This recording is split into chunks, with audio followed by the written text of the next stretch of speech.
সকাল থেকে আমরা কমলাপুর স্টেশনে আছি। আমরা দেখতে পেয়েছি যে দুপুরের দিকে মূলত 11টা 10টার পর থেকে 11টা 12টা পর্যন্ত 1টা পর্যন্ত লোকজনের ভিড় কম থাকলেও ঘরমুখো মানুষের কিন্তু এখন আবার ভিড় বেড়েছে। আপনারা দেখতে পাচ্ছেন আমার পেছনে প্রচুর মানুষ। এখন জন্ম সনদ দিয়ে খোলো বিকাশ স্টুডেন্ট অ্যাকাউন্ট, নিজের বিকাশ নিজে কর।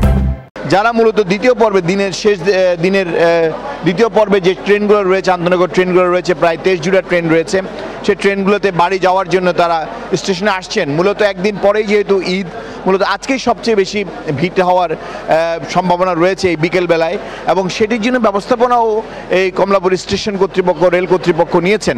আপনি দেখতে পাচ্ছেন অনেক মানুষই তারা যাতে সঠিক সময়ে স্টেশনে টিকিটটি তারা যাতে ট্রেনটি ধরতে পারেন সেই জন্য তারা স্টেশনে এসছেন, এবং লোকজনের চাপও অনেক বেশি বেড়েছে। আমরা দেখতে পাচ্ছি। আপনি কোথায় যাবেন? চাটমোহর যাব, পাবনা। পাবনা কোন ট্রেন? সিলসিটি। আমরা ট্রেন ঠিক কয়টায়? 2:40-এ। 2:40। আপনি কোথায় যাবেন? সিলেট। কোন ট্রেন? কালমি এক্সপ্রেস। কালনি এক্সপ্রেস। এই ধরনের বিভিন্ন ট্রেনে করে যারা তাদের বাড়ির উদ্দেশ্যে ঈদ করতে বাড়ি যাবেন তারা উপস্থিত হয়েছেন। প্রায় এখন একটু ভিড় বেড়েছে। মূলত প্রত্যেকটি ট্রেনই সকাল থেকে যে ট্রেনগুলো ছিল প্রতিটি ট্রেনই সময় মতোই ছেড়ে গিয়েছে। তবে রাজশাহী কমিউটার ট্রেন যেটি 12টা 20-এ ছেড়ে যাওয়ার কথা সেটি মূলত গতকালও দেরি করেছে, আজকেও সেটি দেরি করছে। তবে বিকালে যে ট্রেনগুলো রয়েছে তার মধ্যে দ্রুতযান এক্সপ্রেস দেরি করেছিল, আজকে সেটি যাতে না হয় সে ব্যবস্থা নেওয়ার কথা জানিয়েছে রেলওয়ে কর্তৃপক্ষ।